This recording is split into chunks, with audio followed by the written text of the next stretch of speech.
बिस्मिल्लाहिर्रहमानिर्रहीम। अस्सलाम वालेकुम दोस्तों, वेलकम करता हूँ इमरान ऑफिशियल में। सऊदी अरब जाने वालों के लिए आज की सबसे बड़ी खबर आ गई।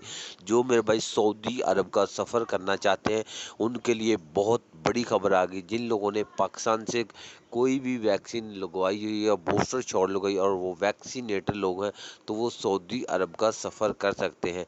सऊदी अरब की तरफ से अनाउंसमेंट कर दिया गया है कि तमाम पाबंदी वाले ममालिक से सऊदी अरब के लिए परवाज़ें चलाने का ऐलान हो चुका है। वो सऊदी अरब का अब डायरेक्ट सफ़र कर सकते हैं।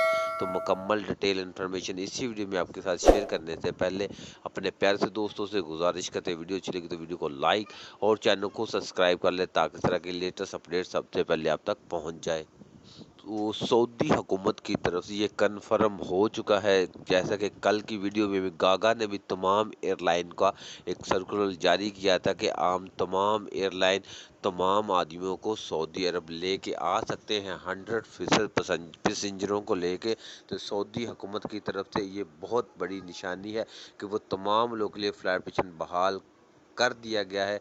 लेकिन शेड्यूल जैसे ही वो जारी होगा, वजारत दाखिला की तरफ से ऐलान होगा उन तमाम भाइयों के लिए जिन लोगों ने सऊदी अरब का सफ़र करना है। लेकिन इजाज़त मिल चुकी है, लेकिन कन्फर्म जो तारीख़ है ये अभी तक नहीं दी। जैसे ही वो तारीख़ का हवाला सऊदी वजारत दाखिला की तरफ से मिलेगा वो भी आपके साथ शेयर करेंगे। तो अगर आपने डायरेक्ट सफ़र करना है तो आप बस 2 या 4 दिन और इंतज़ार कर लें।